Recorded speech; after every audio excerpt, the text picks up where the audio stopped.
السلام علی من لا نبی بعد اما بعد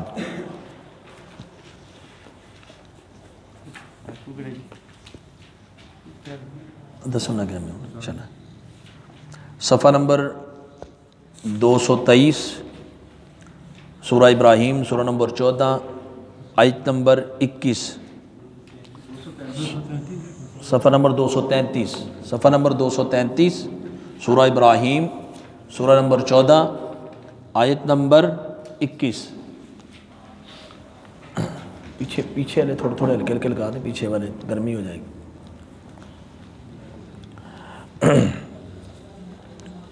مل گئے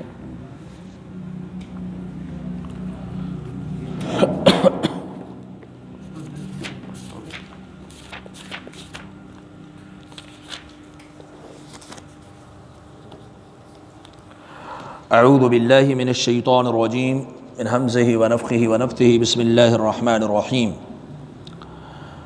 وبرزوا للہ جميعا فقال الضعفاء للذین استكبروا انا كنا لكم تبعا فهل انتم مغنون عنا من عذاب اللہ من شیء قالوا لو هدانا اللہ لہدیناکم سواء علینا اجزعنا ام صبرنا ما لنا من محیض وبرزوا، اور وہ پیش ہوں گے، روبرو ہوں گے، سامنے ہوں گے، للہ اللہ کے، جمیعاً سب کے سب۔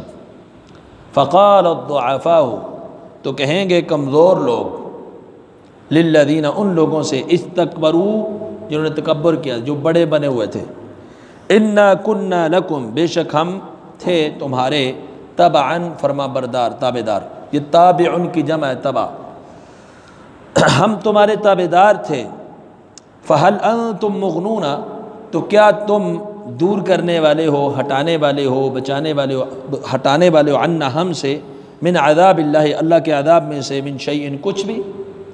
قالوا، تو وہ کہیں گے، لو ہدانا اللہ، اگر ہدایت دیتا ہمیں اللہ تعالیٰ، لہدیناکم، تو ضرور ہم تمہیں ہدایت کرتے، سواء علینا، برابر ہے ہم پر، اجزعنا، ہم جزا فضا کریں، گھبرائیں، ام صبرنا، یا ہم صبر کریں، جزا فضا کریں، روئیں دھوئیں، یا ہم صبر کریں، ہمارے لیے برابر ہے۔ ما لنا من محیص، نہیں ہے کوئی ہمارے لیے بھاگنے کی جگہ۔ اب یہاں پر اللہ سبحانہ وتعالیٰ نے قیامت کا ایک منظر پیش کیا ہے کہ وبرزوا للہ جمیعاً، کہ سارے کے سارے، پیر ہوں یا مرید ہوں، بڑے ہوں یا چھوٹے ہوں، مطیع ہوں یا مطاع ہوں، سارے کے سارے اللہ کے سامنے پیش ہوں گے۔ ایسا نہیں ہو سکتا کہ ماننے والے پیش ہوں، جن کو مانا جا رہا ہے وہ نہ پیش ہوں، سارے پیش ہوں گے، سب کے سب عاجز، جس لیول کا بھی بندہ ہے اللہ کے سامنے۔ وَيَوْمَ نَحْشُرُهُمْ جَمِيعًا، سب کو ہم اکٹھا کر لیں گے، سارے کے سارے اللہ کے دربار میں بے بس، عاجز ہو کر اللہ کے سامنے پیش ہوں گے۔ تو اس کا ایک منظر جس کا نقشہ یہاں پر کھینچا، فقال الضعفاء، تو جو لوگ کمزور ہوں گے، یعنی پیروکار، ماننے والے، اندھا دھن کسی کے پیچھے چلنے والے، کمزور ہیں، خود اپنی عقل کو استعمال نہیں کرتے، یہ صحیح کہہ رہا ہے یہ غلط، خود سوچ بچار نہیں کرتے، انبیاء کے معجزات، دلائل، اللہ کی وحی کے اوپر غور فکر اور تدبر نہیں کرتے، مسجد جس نے لگایا ان کے پیچھے لگے ہوئے ہیں۔ کچھ تو یہ کہتے ہیں وجدنا علیہ آباءنا، ہمارے باپ دادا کو ہم نے اس پہ پایا۔ کچھ اس بستی کے، اس علاقے کے وڈیرے، چودھری، حکمران طبقہ، ان کے پیچھے، کیونکہ یہ کمزور ہیں، یہ ان کے مزارع ہیں، یہ ان کے خادم ہیں، وہ ان کے بڑے ہیں، بس جو وہ کریں گے وہ یہ کریں گے، جو ان کا آرڈر ہوگا وہ یہ مانیں گے۔ ان کے کہنے پر انبیاء کی مخالفت، ان کے ساتھ جنگ، خون ریزی، فساد۔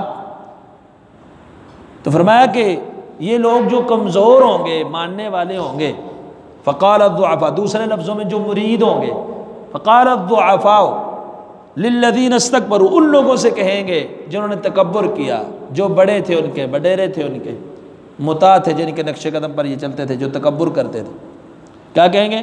انا کنا لکم تبعا، ہم تمہارے پیروکار تھے، ہم تمہارے پیچھے چلنے والے تھے۔ اب ہاں یہ بتاؤ فَهَلْ أَنْتُمْ مُغْنُونَ عَنَّا مِنْ عَذَابِ اللَّهِ مِنْ شَيْءٍ، کیا تم اللہ کے عذاب پورا نہ صحیح اور کچھ ہٹا سکتے ہو؟ من عذاب اللہ کے عذاب میں سے تھوڑا ہی ہٹا دو، تخفیف کروا دو، کم کروا دو، کیا یہ کر سکتے ہو؟ آگے سے بٹیرے کیا جواب دیں گے؟ اللہ نے ہمیں ہدایت دی ہوتی ہم تمہیں بھی ہدایت پر کرتے، ہم بھی گمراہ تھے تمہیں بھی گمراہ کیے رکھا۔ تو یہ آج دنیا میں سوچنا چاہیے، اس وقت یہ بات کام نہیں آئے گی۔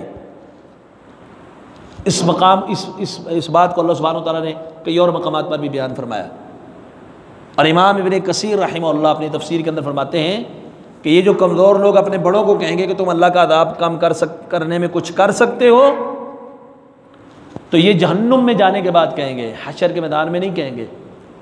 اور انہوں نے اس پر ایک سورہ مومن کی آیت پیش کی، یتحاجون فی النار فیقول الضعفاء للذین استکبروا انا کنا لکم تبعا، یہی الفاظ ہیں اس میں بھی۔ اسی طرح جو لوگ جہنم کے اندر چلے جائیں گے وہ اپنے سے آگے والوں کو جن کے پیچھے لگ کے وہ دنیا میں اللہ کی نافرمانی کرتے رہے، غلط رستوں کے اوپر چلتے رہے، وہ ان سے کہیں گے، اللہ سے بلکہ کہیں گے ربنا ہؤلاء اضلونا، اللہ انہوں نے ہمیں گمراہ کیا تھا، فآتہم عذابا ضعفا من النار، اللہ ان کو دگنا عذاب دے۔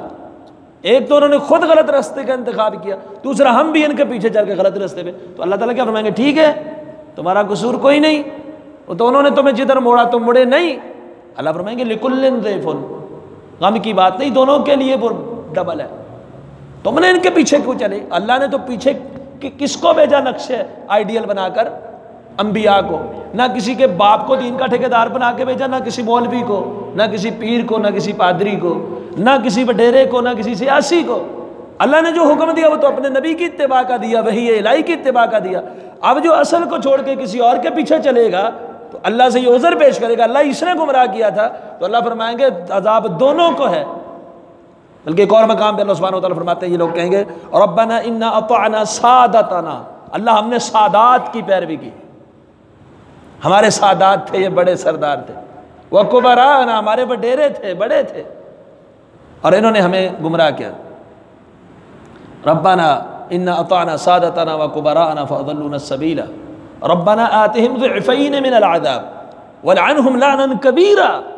آج جو ان کے پاؤں بھی چومتے ہیں، جوتے بھی چومتے ہیں، وہ جس جگہ پہ بیٹھ جائیں اس جگہ کو تبرک سمجھ لیتے ہیں، وہ کہیں گے اللہ ان پہ بڑی لعنت کر، خود تو ان کا بیڑا غرق ہوا، ہمارا بھی ساتھ کر دیا۔ تو اللہ تعالیٰ کیا فرمائیں گے؟ نہیں، دونوں کے لیے آج تم بھی اور وہ بھی، آج دونوں عذاب کی لپیٹ میں آ جاؤ گے۔ تو یہاں پر کمزور لوگ کہیں گے اپنے سے بڑوں کے جن کے پیروکار تھے کہ تم نے ہمیں گمراہ کیے رکھا، اب کیا تم اللہ کا عذاب ہٹا سکتے ہو؟ اب اس بات کا ذکر کیوں ہے کہ کیا تم ہمارے اوپر سے اللہ کا عذاب ہٹا سکتے ہو؟ جہنم میں یہ ان سے تذکرہ کریں گے، حالانکہ ان کو نظر آ رہا ہے یہ بھی خود جہنم میں جل رہے ہیں، اگر ہٹانا ہوتا تو اپنے آپ کو ہٹاتے نا۔ یہ مشرک جو ہوتا ہے اللہ کو چھوڑ کر کسی اور کے پیچھے چلتا ہے، اس کا دماغ کام نہیں کرتا، وہ بڑی عجیب عجیب حرکات کرتا ہے۔ آج آپ دیکھ لیں دنیا میں ایسی کئی جگہ موجود ہیں، بے اولاد بابے بوڑھے ہو گئے، ان کی اولاد نہیں، لوگ اولاد لینے کے لیے وہاں جاتے۔ ایک آدمی بیٹھا ہوا ہے، اس کی اولاد ہوئی نہیں، سرے سے بے اولاد ہے بیچارہ، بڑے بڑے علاج کروا چکا ہے، اولاد نہیں ہوئی، لیکن یہ حضرت صاحب جا کے کہتے ہیں جی کچھ ایسا کریں کہ میری اولاد ہو جائے، کوئی تویز دے دیں، کوئی ہاتھ پھیر دیں، کوئی دم کر دیں، میری اولاد ہو جائے، خود اس کی اپنی نہیں ہوئی، تو یہ خود جل رہا ہے جہنم میں، ان کے ساتھ آگ کی لپیٹ میں۔ کہتے کہ اللہ کا عذاب ہٹا سکتے ہو؟ ہٹانا ہوتا تو اپنے ہٹاتے، بعد میں تمہاری بات کرتے۔ اور آج دنیا میں کسی کرنے والے نے کچھ کرنا ہوتا اپنے آپ سے بیماری کو ہٹاتا، مصیبت کو ہٹاتا، موت کو ہٹاتا، غم کو ہٹاتا، علم کو ہٹاتا۔ دنیا کے سارے دکھ ان کو ملتے ہیں، پریشانیاں بھی آتی ہیں، نیند بھی آتی ہے، پیشاب بھی آتا ہے، اپنے سے کوئی چیز نہیں ہٹا سکتے، اور کہتے ہیں ہم کرنے والے، ہم یہ ہیں، ہم وہ ہیں، ہم فلاں ہیں۔ تو آج تو دنیا کہہ لیتی ہے ہمارے لجپال ہیں، ان کی لڑی میں ہم جب اپنے آپ کو پرو دیں گے تو یہ ہمیں اللہ کے عذاب سے بچا لیں گے۔ کل کہتے پھریں گے ہاں کچھ بچا سکتے ہو؟ آج تو کہتے فرشتے قبر میں بھی نہیں پوچھیں گے، کیونکہ یہ حضرت صاحب کا عطار کے سلسلے میں جڑا ہوا ہے، لیکن وہاں یہ بات نہیں چلے گی۔ وہاں کوئی اللہ کے عذاب سے کسی کو بھی نہیں بچا سکتا۔ اور یہ بات صرف کفار کے باطل معبود اور بتوں کے متعلق نہیں ہے۔ اگر آپ قرآن مجید کے اوپر تدبر کریں، اللہ کے برگزیدہ چنیدہ پیغمبر سیدنا نوح علیہ السلام، سلام علی نوح فی العالمین، وہ پیغمبر اپنے بیٹے کے لیے سفارش کرتے، اللہ قبول نہیں فرماتے۔ سیدنا ابراہیم جد الانبیاء، امام الموحدین، ان کی اولاد سے اللہ نے پیغمبروں کو پیدا کیا، حتیٰ کہ امام الانبیاء صلی اللہ علیہ وسلم بھی ان کی اولاد میں سے۔ اپنے باپ کی سفارش اللہ قبول نہیں کریں گے۔ صحیح حدیث موجود ہے بخاری کے اندر، قیامت والے دن وہ بات کریں گے، اللہ جہنم میں بچوں کی شکل میں بنا کر ان کو ڈال دیں گے، ان کے باپ کو۔ کوئی کسی کو عذاب سے بچا سکتا ہے؟ خدا دا پکڑا چھڑا لے محمد، محمد دا پکڑا چھڑا کوئی نہیں سکتا، اکثر ہم سنتے رہتے ہیں۔ سورہ توبہ میں اللہ فرماتے ہیں عبداللہ بن ابی مر گیا، استغفر لہم او لا تستغفر لہم، اے میرے حبیب آپ بخشش کی دعائیں مانگو نہ مانگو، میں نے نہیں معاف کرنا۔ اور یہاں تک ان تستغفر لہم 70 مرۃ فلن یغفر اللہ لہم، 70 بار بھی اس کا جنازہ پڑھ دو، بخشش کی دعا کر دو، میں نے معاف نہیں کرنا۔ اللہ کے رسول نے لعاب بھی دے دیا، قمیص بھی دے دی، جنازہ بھی پڑھا دیا۔ اوپر سے ایک اور آرڈر آ گیا، لا تصلی علی احد منہم مات ابدا ولا تقم علی قبری۔ آج تو آپ نے پڑھا لیا، اب معافی مانگ لی، آئندہ آپ کو اس کی معافی مانگنے کی بھی اجازت نہیں، آئندہ سے اس کے لیے معافی مانگنے کی بھی اجازت نہیں ہے آپ کو، آپ نے جنازہ بھی نہیں پڑھانا، قبر کے اوپر بھی نہیں کھڑے ہونا۔ تو کوئی کسی کو اللہ کے عذاب سے، جس پر اللہ نے عذاب کو مسلط کر دیا، بچا سکتا ہے؟ نہیں بچا سکتا۔ انبیاء سفارش ضرور کریں گے، لیکن ان کے لیے جن کے لیے اللہ اجازت دے گا، الا من اذن لہ الرحمن، تو رحمان کسی ایسے ویسوں کے لیے اجازت تو نہیں دیتا۔ پیغمبر جس کی اللہ اجازت دے فلاں فلاں کی سفارش کرو، صرف اسی کی سفارش کریں گے، نیک لوگ سفارش کریں گے، صرف اسی کی کریں گے۔ تو اس لیے اللہ فرماتے ہیں کہ یہ لوگ جن کو اپنے بزام بڑا سمجھتے تھے، وہ جی وہ بڑے ہیں، وہ غلط نہیں ہو سکتے، جیسے انہوں نے کہہ دیا ہم ماننے کے لیے تیار، جیسے وہ کر کے چلے گئے ہم ویسے، اندھی تکلیف۔ اسلام کے اندر اس کا کوئی وجود نہیں ہے۔ اسلام نے ایک انسان کو سلیم الفطرہ پیدا کیا، عقل دیا اس کو، دماغ دیا اس کو، آنکھیں دی، کان دیے، اور ساتھ میں جگہ جگہ اعلان کر دیا۔ اب ایک بار اللہ سبحانہ وتعالیٰ فرماتے ہیں میرے نبی کی اطاعت کرنی ہے، جب بھی اختلاف ہو جائے میرے نبی سے فیصلہ کروانا ہے۔ کافی تھا کہ نہیں؟ پڑھیے قرآن، کئی مقامات پر اطاعت رسول، میرے نبی کی اطاعت کرنی ہے، نبی کی بات ماننی ہے، نبی کی بات مانو گے تو کامیابی ہے۔ جگہ جگہ بار بار یہ حکم دینے کا مقصد کیا ہے کہ بات صرف پیغمبروں کی ماننی ہے، اطاعت صرف وحی الہی کی ہوگی۔